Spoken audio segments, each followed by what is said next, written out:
पदरत्नाकर का पाठ। पद संख्या 190 190।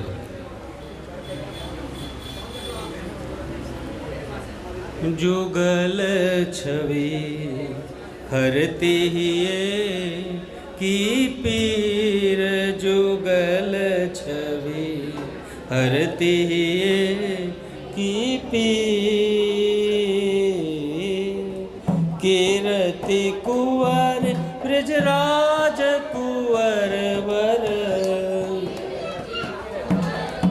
राज कुंवर वर। कीरति कुंवर ब्रजराज कुंवर वर। कीरति कुंवर ब्रजराज कुंवर वर। ठाड़े जमुना तीर, ठाड़े जमुना तीर। हरती ये की पीर, जुगल छवि हरती की पीर।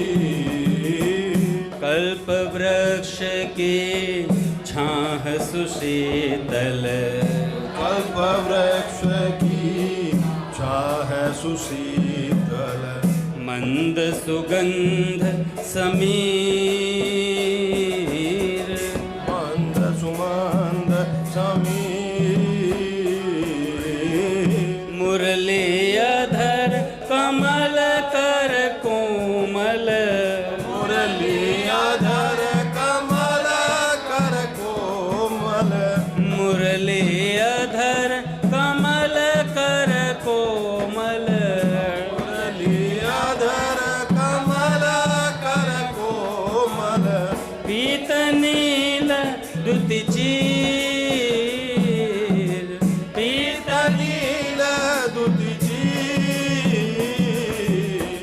हरती ये की पीर, जुगल छवि हरती की पीर। मुक्तामणि माला पन्नागल, मुक्तामणि माला पन्नागल। सुमन मनोहर हार, मन मनोहर हार। भूषण विविध रत्न राजत तन, भूषण विविध रत्न राजत तन। भूषण विविध रत्न राजत तन। भूषण विविध रत्न राजत तन। बेंदी तिलक उदार, बेंदी तिलक उदार। हरती ये की पीर, जुगल छवि हरती की पीर।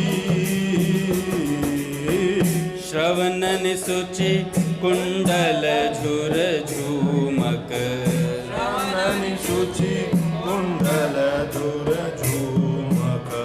झलकत ज्योति अपार, जगत ज्योति अपार। मुस्कनि मधुर अमियं तृग चितवने, मुस्कनि मधुर अमिय चितवने। मुस्कनि मधुर अमिय तृग चितवने। मुस्कनि मधुर अमिय चितवने। बरसत सुधा श्रृंगार, बरसत सुधा श्रृंगार। हरती ये की पीर, जुगल छवि हरती की पीर। राधा राधा राधा राधा, राधा राधा राधा। राधा राधा राधा राधा। राधा राधा राधा। राधा राधा राधा।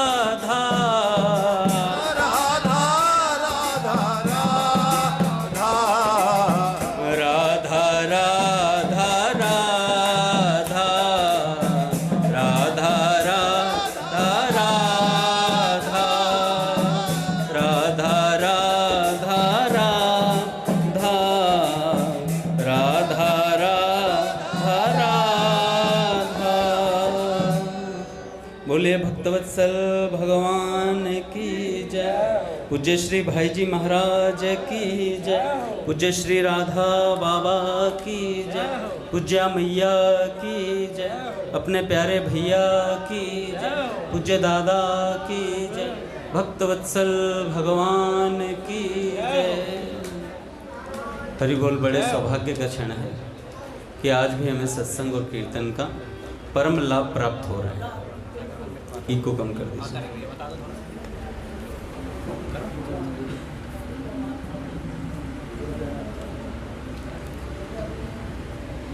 पहले प्रेम सत्संग सुधा माला से पूज्य राधा बाबा का एक विचार, उसके बाद बाल भक्त ओम प्रकाश जी का आज आखिरी समापन है उनका। उन्होंने चरित्र में आखिरी में अपनी साधना के विषय में बताया।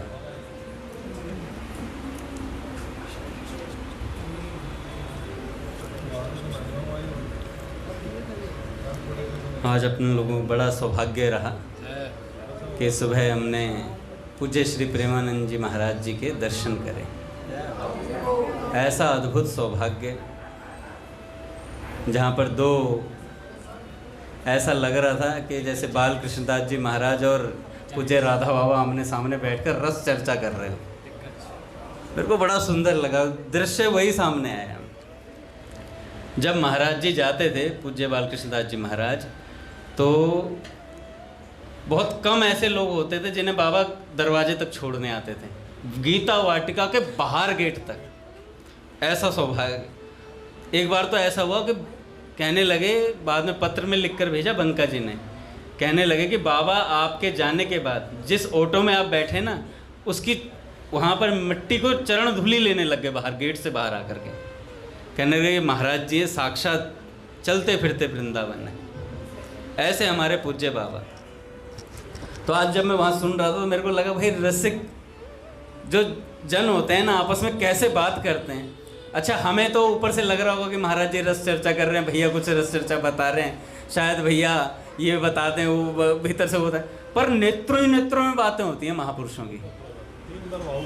3 बार भावुक हुए भैया अभी अपने, और महाराज जी भी भावुक थे महाराज जी, पूरे लबालब भरे पड़े थे। पर महापुरुषों के नेत्र बात करते हैं। क्या जो भैया ने बताया वो महाराज जी समझ नहीं गए होंगे, और जो महाराज जी ने जब ये बातें सुनी होंगी तो महाराज जी भीतर से सोच रहे होंगे। सोच क्या रहे होंगे वो पता ही चल जाता है। वो भीतर महापुरुष आपस में वो कहते हैं सेटिंग हो जाती है कि कितना भार रखना है, कितना भार प्रदर्शित करना है, ये भी बातचीत हो जाती है। नहीं तो भैया रसिक प्रीतम हित चित्त की बतियाँ काहूँ सो न कहूँगो। लेकिन ये महापुरुष खुल के सामने आ रहे हैं। नहीं तो बाबा आज तक ऐसा हुआ ही नहीं। बहुत कम महापुरुषों ने चला के बताया अपने विषय में, बहुत कम मिलेंगे ऐसे। नहीं तो सब छिपा जाते हैं, पचा जाते हैं भीतर। कोई एक आध परिकर को बात पता चलती है, लेकिन खुलेआम जो झरा भंडारा होता है ना, वो हम लोगों के साथ है। बिल्कुल झरा भंडारा के सामने बैठकर रसिक जन अपने विषय में कह रहे हैं, भैया ये ले लो, ये ले लो, मेरा ये स्वरूप है, मेरी ये बातचीत है। ऐसा कहना बड़ी मुश्किल बात होती है, और इसके लिए ठसक चाहिए। जो आज महादेव जी और हम जब सुबह सत्संग सुन रहे थे, क्या ठसक होती है भैया, जिसके भीतर भजन होता है। ठसक से बोलने का मजा ही कुछ और होता है। राधा राधा राधा, क्या करेगा प्रारब्ध और हमारा क्या कर सकता है। वर्तमान भविष्य सब राधा राधा राधा। इतना आनंद आया महाराज, ऐसा लग ही नहीं रहा था कि हम कुछ और करें। ना काम, ना क्रोध, ना मद, ना लोभ, कोई वृत्ति नहीं थी। सिर्फ एक ही वृत्ति थी, बाबा से मिलना है, बाबा से मिलना है किसी तरीके से। और पूरे सत्संग में सबसे पहले माधुरी जी का नाम आ गया, फिर नारद जी का नाम आ गया, फिर भाई जी आ गए, फिर बाबा आ गए। भाई जी बाबा तो छाए रहे प्रवचन में पूरे सत्संग में। भाई जी बाबा हाँ, सत्संग में बोला था कि कोई काम कोई कुछ भी हो तो कोई दिक्कत नहीं है, अगर भाव संबंध है तो कोई। देखो यही बात है, आज महाराज जी ने जब प्रवचन शुरू करा तो महाराज जी ने अनन्यता से बात शुरू करी थी। सारा प्रवचन लास्ट में जाके आप अनन्य हो जाओ, मतलब आप श्री जी के हो जाओ, आप जिससे जुड़े हो ना। मेरे को बार बार पंक्ति याद आ रही थी कि यहाँ पर ये बात ही नहीं है कि कौन किस तरीके का व्यक्ति है, उसके अंदर कितने विकार भरे पड़े हैं, कुछ नहीं। कोई भी हो कैसी भी हो जो जुड़ी तनिक सी है प्रियतम। बाबा ने तनिक सा कहा है, कोई बड़ी पहुंच नहीं गई कि पूरा जुड़ जाओ, तनिक सा जुड़ने की बात कही है। और तनिक से जुड़ने वाले को भी वही वस्तु की प्राप्ति होती है जो पूरा जुड़ा हुआ है। संबंध का निर्वाह होता है, महाराज जी ने बोला यहाँ संबंध निभाया। राई जितनी सेवा को फल मानत मेरु समान। जो जरा सी सेवा कर देते उसे पहाड़ मान लेती है श्री जी, कोई जरा सी सेवा कर दे तो भैया हम तो क्या सेवा कर रहे हैं, ये महापुरुष हम लोगों के सेवा के लिए उतरे पड़े हैं। हम कुछ सेवा कर पाएंगे क्या किनकी? हमारा काम बस इतना है कि इनकी शरण में पड़े रहें, पड़े रहने का काम है। आज मैं फिर आके प्रवचन पढ़ा मैंने घर पे आकर, फिर वही बात, यार माँ कभी बच्चे की माला करती है क्या? कभी बच्चे की माँ, बच्चा आता है कीचड़ में नाली में लोटिया आता है और आकर कहता माँ मैं गंदा हो गया। माँ कहती कोई बात नहीं, साफ कर दूंगी, फिर साफ कर दूंगी। रोज साफ करती है और कभी अघाती नहीं। कितना दिया दे रहे कितना इसका मिलता और न छोड़, कितना ही दो प्यास न बुझते कहता सदा और दौर। तो भैया ऐसी बात है। लास्ट में महाराज जी ने बोला बहुत बड़ी बात, भैया भगवत गुणानुवाद करना, लीलाओं का गान करना, यही हमारा जीवन है। भगवत भागवत गुणानुवाद करना यही हमारा जीवन है। तो बस हमारा भी यही जीवन है, हमें भगवत गुणानुवाद सुन लेना है। उन्होंने कहना है और हमने सुन लेना है भाई, और सुनकर अपना मस्ती में रहना है। तो आज पहले प्रेम सत्संग सुधामाला से एक बात कर लेते हैं। बाबा कहते हैं 21वें मनके में, प्रेम सत्संग सुधामाला के 21वें मनके में, असल में तो आर्त भक्त, अर्थार्थी भक्त, आर्त भक्त वो जो किसी मतलब जो आर्त पुकार होती है ना भीतर से, वो वाली बात की वो किसी दुख से होकर पीड़ित होकर कोई आर्त पुकार करता है, वो भक्त आर्त भक्त हो गया। अर्थार्थी जो धन के किसी लोभ से, गजेंद्र जी ने पुकार, आर्त पुकारती, द्रौपदी की आर्त पुकारती, तो ये सब आर्त भक्तों में आ गए। अर्थार्थी हो गया, रुपए पैसे के चक्कर में गए ठाकुर जी से, कोई वस्तु मांगने गए, अर्थ में ही आ गए वो भी। एग्जाम्पल हनुमान जी महाराज आज के पेपर में पास करवा देना, 10 रुपए का प्रसाद चढ़ाऊंगा, पास हो गया। अरे बाबा केक रहेगा बूंदी का के कोई बात नहीं, ध्रुव जी का अर्थार्थी में ही आ गया वो भी, क्योंकि उन्होंने किसी चाहना गोद में, भगवान की गोद में बैठना चाहते थे। शुरुआत में तो यही था कि मैं गोद में बैठूं, पिता की गोद में। फिर अर्थार्थी में ना भी गिने, चलो जो भी है भक्त है, अर्थ नहीं था, पर भगवान की गोद सबसे बड़ा अर्थ है। तो बाबा कहते हैं देखो, अर्थार्थी भक्त भी बनना बड़ा कठिन है, अर्थार्थी भक्त भी बनना बड़ा कठिन है, क्योंकि लोग पैसे की चाहना भी संसार से करते हैं, भगवान से नहीं कर पाते। बाबा कहते हैं धन की कामना हो पर भगवान से हो तो चल जाती है।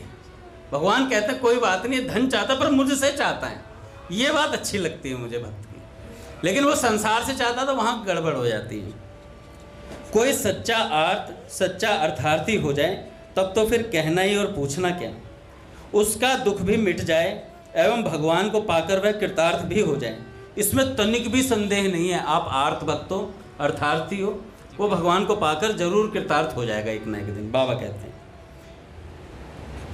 आर्त भक्त हो चाहे अर्थार्थी, उसमें अनन्य निष्ठा होनी चाहिए।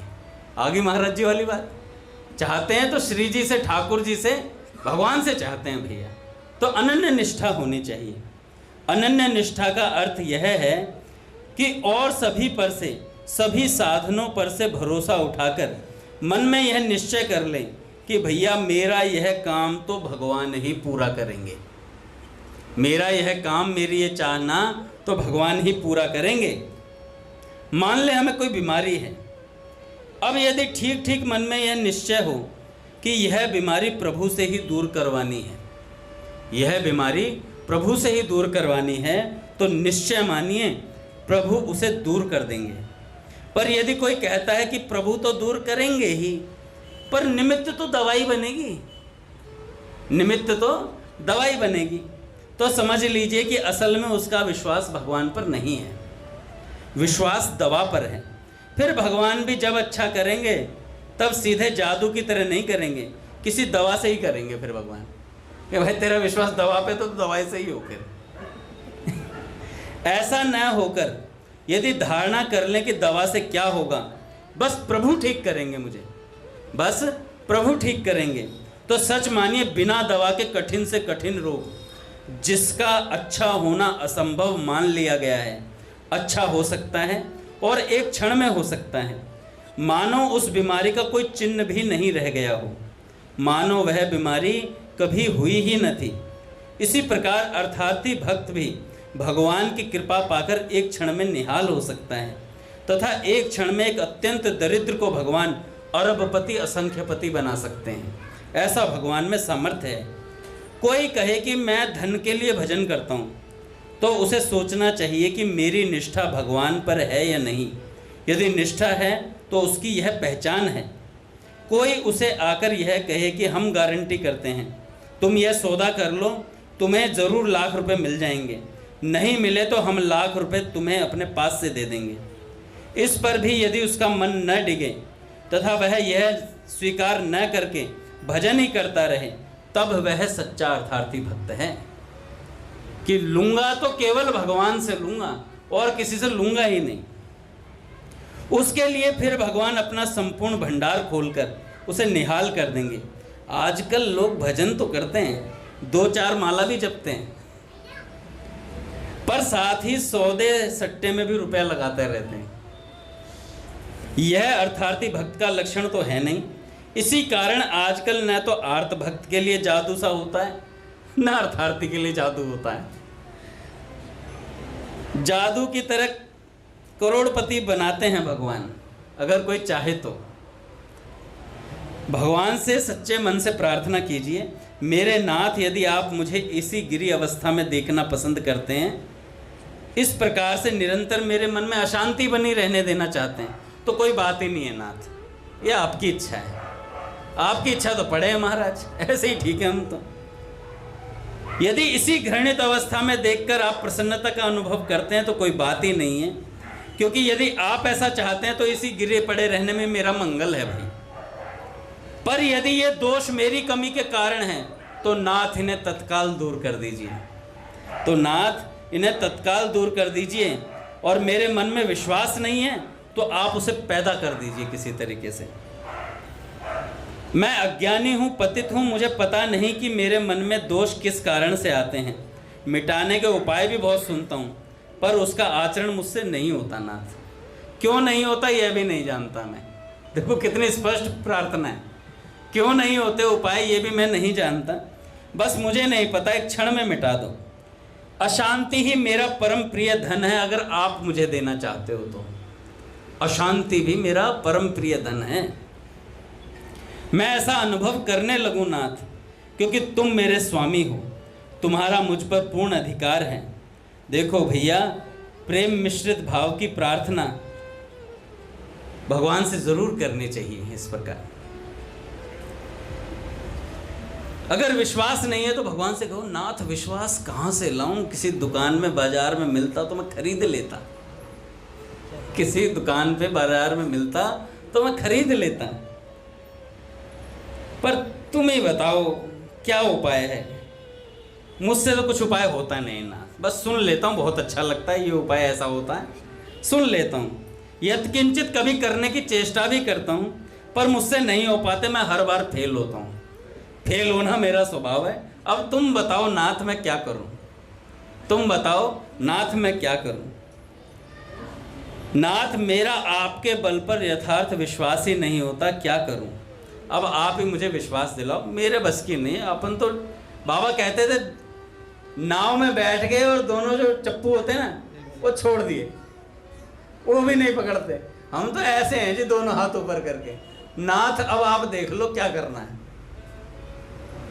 कर प्रभु, भगवान कहते हैं उपाय कर, सत्संग कर, भजन कर। प्रभु ये खड़े जा छोड़ गए तो ये जैसे छोड़ो वैसे पड़े हम तो। बेटा वहां चला जा, प्रभु ले चलो, बस जा नहीं सकता, ले चलो जहां जहां नाथ रख दोगे वहीं मैं रहूंगा, जहां ले चलोगे वहीं मैं चलूंगा। आज हम सुन रहे थे गाड़ी में आते हुए, एक बड़े अच्छे महापुरुष हुए पूज्य हरे राम बाबा। तो क्या हुआ बाबा, उनका जो शरीर था 100 वर्ष का हो गया लगभग। जब 100 वर्ष का हो गया तो एक बार उनके ना शायद कूल्हे की हड्डी टूट गई उनकी गिर के।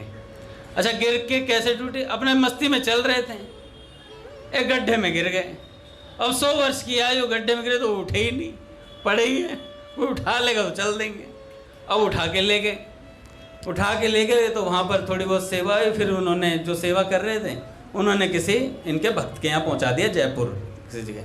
वहाँ गए तो वहाँ पे भैया जो उन बालकों के पिताजी थे वो तो महाराज जी के भक्त थे, पर अब जब बालक हैं, बालकों में इतना कहाँ श्रद्धा भाव रहता है, तो उन्होंने जैसी तैसी सेवा करी और उसके बाद कहा कि महाराज जी कहीं और छोड़ आते हैं आपको। तो महाराज जी ने देख लिया, महाराज जी ने कहा मुझे ऐसा करो, मुझे श्री गणेश दास भक्तमाली जी महाराज जी के पास छोड़ आओ,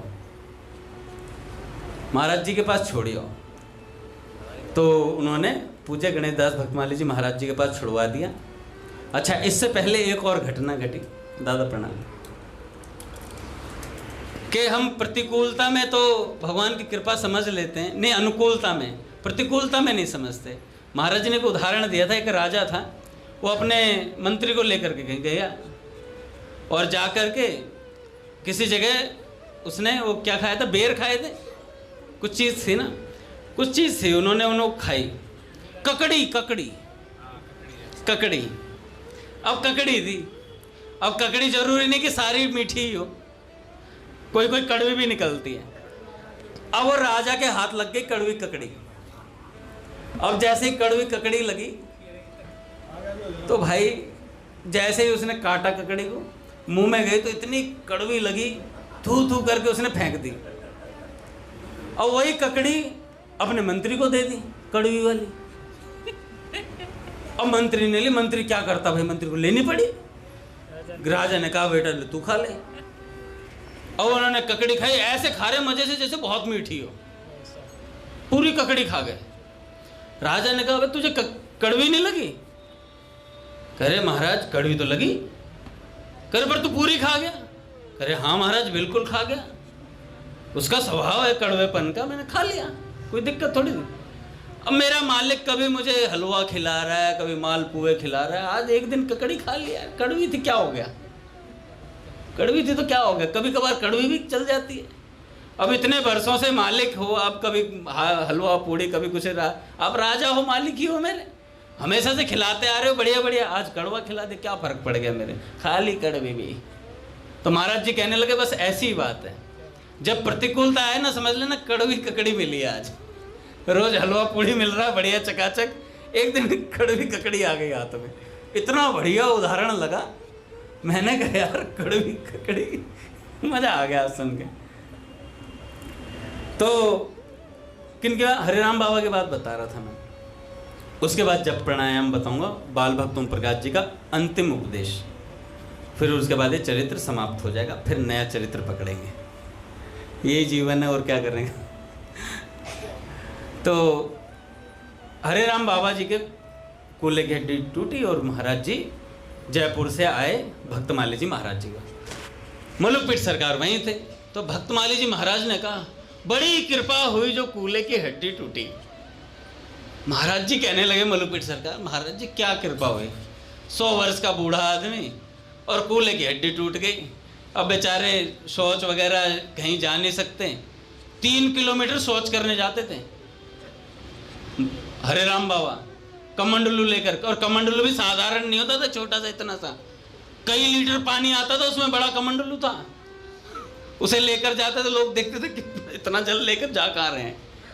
जल का बहुत प्रयोग करते थे। महाराज जी तो कह रहे किसी जजमान के यहाँ चले जाए तो वो जल ढोता मर जाए। नहाते ही इतने पानी से थे, नहाते ही रहते थे, जल ही जल गिरते रहते थे। मुझे अपने भैया जी की याद आ गई। अपने भैया भी बहुत जल से स्नान करते हैं। और ऐसा नहीं है, ऐसे सभी महापुरुष करते हैं। मैंने बाल कृष्णदास जी महाराज जी के जीवन में भी देखा, क्योंकि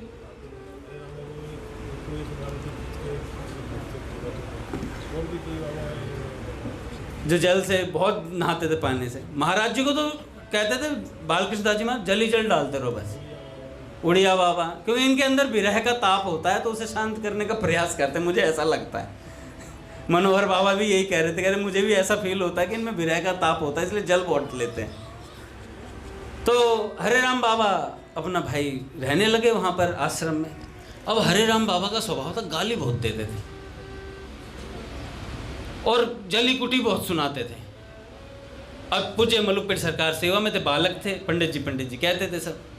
तो बार बार सेवा के लिए आए, महाराज जी कुछ आशीर्वाद, जा तेरा नाश होगा सारे, तेरा नाश होगा। अब नाश कह दे, नाश हो गया। महाराज जी का एक दिन मैं जन्मदिन पे गया, हमारा जन्म दिवस था। महाराज जी कुछ आशीर्वाद, नाश होगा तेरा, नाश होगा तेरा। अरे यार, मैं कह रहा खींच गए हमने भक्तमाली जी महाराज से कहा क्या सेवा है इनकी, गाली देते रहते, उल्टा सीधा बोलते रहते, क्या सेवा करूं इनकी। तो महाराज जी ने कहा कि तुम्हें नाश शब्द का अर्थ नहीं पता है। नाश शब्द का अर्थ होता है इस जन्म मरण के चक्कर का नाश हो जाना, मोक्ष की प्राप्ति। नाश का अर्थ ये है, चुपचाप सेवा में लगे रहो। तो महाराज जी सेवा में लगे रहे, तो जीवन भर सेवा करी महाराज। अच्छा, महाराज जी का अभ्यास था हरे राम बाबा जी का। अब वो उठ तो सकते नहीं थे, शौच वगैरह सब कुछ, धोवन भी खुद नहीं कर सकते थे, वो भी पंडित जी महाराज पूज्य मलुकपेट सरकार करते थे। एक दिन क्या हुआ, धोवन करने लगे, तो धोवन कर दिया, तो अब भाई हाथ तो महाराज जी ने तो नहीं लगाया, हाथ लगाए पंडित जी महाराज ने, तो मट्टी खुद ले ली हाथ में और अपने हाथ धोने लगे। तो मलुकपेट सरकार ने कहा महाराज जी एक बात बताइए, आपने हाथ लगाया कहीं? कह रहे नहीं। कह रहे फिर मिट्टी से हाथ क्यों धो रहे हैं? कह रहे भाई स्वभाव में पड़ा हुआ है, क्या करूं अब मैं। स्वभाव में पड़ा हुआ है। तो महाराज जी कहने लगे, कह रहे कितनी सेवा कर लो हमेशा नाश होगा तेरा। कह रहे बंदा कितनी बार सुनेगा। कह रहे हमने पूरी जिंदगी सुना उनसे, नाश होगा नाश होगा नाश होगा। कह रहे नाश सुनते सुनते एक बार तो लग रहा था नाश ही होगा। कह रहे पर संत जो होते हैं ना बड़े विलक्षण होते हैं। कह रहे अंत समय में उनको स्नान वगैरह कराने का हमें लाभ प्राप्त हुआ, और अंत समय में मरने से पहले हमने उनसे कहा, मलुकपेट सरकार ने कहा महाराज जी आज कुछ कह नहीं रहे हैं आप। तो महाराज जी ने कहा आज हम बैकुंठ जाएंगे, इसलिए आज हमने अपनी वृत्तियों को समेट लिया है, इसलिए आज किसी को कुछ नहीं कहेंगे। तब भी महाराज जी ने, महाराज जी कुछ तो कहिए। तो उन्होंने कहा कि पंडित जी एक बात कहना चाहते हैं, हम आप लोगों को बहुत गाली देते हैं, बहुत भला बुरा कहा जीवन भर, लेकिन हम आपका परीक्षा ले रहे थे कि आप लोग कितना सुन सकते हैं। हरे राम बाबा का ही शब्द है, जो पचा लेता है अपमान को पा लेता है भगवान को। ये बाबा हरे राम बाबा ने कहा था कि जो पचा लेता अपमान को पा लेता है भगवान को। तो उन्होंने कहा कि पंडित जी जितना कहा सुना गया है ना, वो आपकी परीक्षा थी। और रही बात अब आशीर्वाद देने की, पंडित जी जीवन भर आपको एक उपदेश दे करके जा रहा हूँ, मल मूत्र की नाली का कीड़ा मत बनना बस, बाकी आप पर भगवान की बहुत कृपा रहेगी। महाराज जी कहा करते थे, गृहस्थ आश्रम में जाने को कहा करते थे, मल मूत्र की नाली का कीड़ा मत बनना कभी। ऐसा उपदेश महाराज जी कह रहे ऐसा उपदेश हमें जीवन में मिला। और कहा कि सदा साधुओं के बीच में रहना, भक्तों के बीच में रहना, ये बात मैंने अपने पूज्य भैया के मुख से भी सुनी थी। एकांत साधना अभी हमसे नहीं हो सकती, इतने पक्के नहीं हैं हम। एकांत में हम फेसबुक ही देख सकते हैं इंस्टा देख सकते हैं, लेकिन एकांत साधना इतनी आसानी से नहीं होती। पट खोलेंगे महाराज। श्री राम जय जय राम,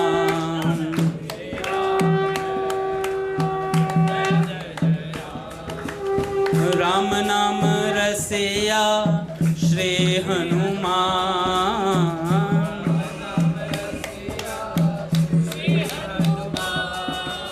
अवध सरयू अति अभिराम,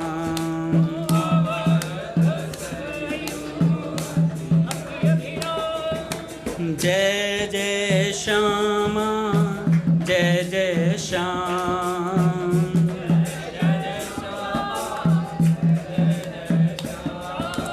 जय जय श्री वृंदावन धाम।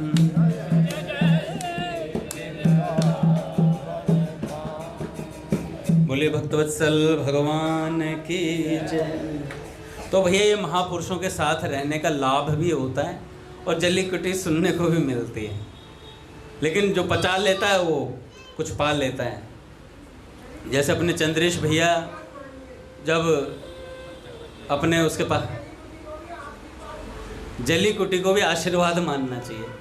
तो चंद्रेश भैया जब जाते थे तो मैं बता रहा था ना एक बार कि अपने गया प्रसाद जी महाराज जी के जो शिष्य हुए ठाकुरदास बाबा, जो चंद्र सरोवर पर रहकर भजन करते थे, चंद्रेश भैया को देखते ही सब महापुरुष समझ जाते थे कि अब हमारे जाने का समय निकट है, अब जाना है, इसलिए चंद्रेश आखिरी में चेक करने आया तो भैया जब भी जाते थे तो भैया ने खुद ही बताया था, तो बाबा ने कुटिया की खिड़की में से देखा, हल्के से जंगल में से, चंद्रेश आ गया है, अब जाना है, अब जाना है। ऐसे ही भक्तमाली जी महाराज जी का भी जब इलाज हुआ तो महाराज जी मना कर रहे थे हॉस्पिटल में जाने के लिए, गणेश दास भक्तमाली जी महाराज। तो लक्ष्मी नारायण मंदिर से जब उन्हें लेकर गए तो मुल्कपीर सरकार ने कहा, महाराज जी वेणु विनोद कुंज वाले महाराज जी के परिकर हैं, वो आपका इलाज वही करेंगे। तो ज़बरदस्ती लेकर के गए, तब उन्हें बताया ना कि परिकर है वेणु विनोद कुंज वाले, कह रहे फिर ठीक है, फिर हम चलेंगे। हॉस्पिटल गए, हम इलाज इन मतलब जो नर्सें थी ना, इनका हाथ नहीं लगना चाहिए हमें। तो महाराज जी ने, भैया ने वहाँ पर अलग से कमरा बनवाया छोटा, उसमें महाराज जी का इलाज अलग से स्वयं करा सारा का सारा। जब जाने लगे तो मलुकपीर सरकार भक्तमाली जी महाराज जी को लेकर जाने लगे, तो भक्तमाली जी महाराज ने भैया को बुलाया, पास में बुलाकर अपनी ये उंगली उनके माथे के मध्य में रखी और रख करके थोड़ी देर स्पर्श यूं ही करते रहे। करने के बाद जब निकले तो मलुकपीर सरकार ने बोला, अपने जीवन की बहुत बड़ी निधि आपको दे दी आज महाराज जी ने, बहुत बड़ी निधि आपको दे दी है। तो भैया संतों के पास रहने से सेवा भी मिलती है और आशीर्वाद भी भर भर के मिलते हैं। बाबा बाबू जी के पास जो रहे उनको बहुत आशीर्वाद, किसी को तो ऐसे ऐसे आश्वासन मिल गए, तुझे श्री कृष्ण से ब्याह होगा, तेरा बच्चा खेल रहा है बाबा के पास, लड़की खेल रही छोटी सी, बाबा ने इधर तेरा विवाह श्री कृष्ण से करा दूं क्या? अब बच्ची क्या जाने 3 साल के, हाँ बाबा इतना बोला, जा तेरा विवाह श्री कृष्ण से होगा। अब कहेगा कोई बाबा ने मजाक में बोलेगी, अरे बोलने वाले कौन है ये तो देखो, कौन महापुरुष बोल रहे हैं वो तो देखी जाए बात, मजाक में भी बोली। तो बाबा ने कह दिया तेरा विवाह श्री कृष्ण से हो तो होगा, वो बात वहीं खत्म हो गई। तो ऐसे महापुरुष का हम चरित्र सुनते हैं। तो बाल भक्त ओम प्रकाश जी ऐसे हुए जिन्होंने 17 वर्ष की आयु में भगवान श्री कृष्ण के सखा मंडली में प्रवेश किया, भगवान के सखा बने, और आज हमने उनकी कुटिया के भी दर्शन करे। दादा जब आते वक्त मैंने सहज ऐसे ही डाल दिया, मैंने कहा देखो तो से कितनी दूर है, तो एक्सप्रेस वे की तरफ निकलते हुए वहीं बीच में ऑन रोड है, बिल्कुल नीचे उल्टे हाथ पे, बड़ा स्थान का भी बड़ा वहाँ पर, अब क्योंकि रोड बन रहा है, सरकार ये तो देखती नहीं है कि महापुरुष जो 3 वृक्ष थे ना जिनके बीच में बैठ के साधना की थी, 7 वृक्ष, तो उन वृक्षों को भी हटा दिया है। बताओ, उन वृक्षों की हालत भी बड़ी बुरी कर रखी। सीढ़ी उतरने के लिए वो महाराज जी कह रहे थे कि अगर सरकार थोड़ा सा कर दे कि सीढ़ी उतार दे रोड से मंदिर के अंदर, हम ये नहीं कह रहे मंदिर बनवा दे, सीढ़ी उतार दे रोड से थोड़ी सी, जिससे आने, ये ऐसा ना हो कि रेत में नीचे दबा दें हमें पूरे मंदिर को रेत। तो मेरे को मेरे मन में भाव आया, मैं कहा यार कुछ तो सेवा दे के जाएं दादा, अपने भैया ने हमें ये सिखाया कि कुछ ना कुछ सेवा दें, तो वहाँ पर हमने थोड़ी बहुत सेवा दी। मैंने कहा अपना एक कार्य यही है भैया, और महापुरुषों से प्रार्थना कर सकते हैं। प्रकाश जी ने बुलाया आपको? ओम प्रकाश जी ने मेरे कहा कि चरित्र बोला है तो बुला रहे हैं शायद, है ना, नहीं तो मन में ये प्रेरणा ही नहीं आती इतनी। गए, दर्शन करा, तो मैं ये सोच रहा था ऐसे ऐसे महापुरुष हुए जो छिपकर, अब पूज्य प्राची दे दिए, अभी आए भजन करके भगवान को प्राप्त करके चले गए। बाल भक्त ओम प्रकाश जी आए, पढ़ाई करी, जयपुर इधर उधर पढ़े, और भगवान में व्याकुलता जागृत हुई, प्राप्ति करके चले गए। कोई टंटा नहीं, ना किसी से राग द्वेष का पंगा, ना किसी से इधर उधर की बात, अपना भजन किया, नाम जप किया और भगवान में लगे, और धड़ाधड़ ऐसे होता है ना जैसे T20 मैच चल रहा हो, फटाक से 10 ओवर में आए और फटाक से छक्के चौके मारे, जीत कर चल दिए। ये वो महापुरुष हैं जो फटाफट जीत के चल दिए। तो बाल भक्त ओम प्रकाश जी का आखिरी प्रवचन हम सुनते हैं। वो कहते हैं जप प्राणायाम पर मेरा अनुभव। उनका जो नाम जप करने का तरीका था वो आज इसमें बता रहे हैं, फटाफट हम सुनते हैं, फिर समय होता है। मेरा अनुभव किया हुआ यह जप प्राणायाम एक बहुत उपयोगी सरल साधन है साधकों के लिए।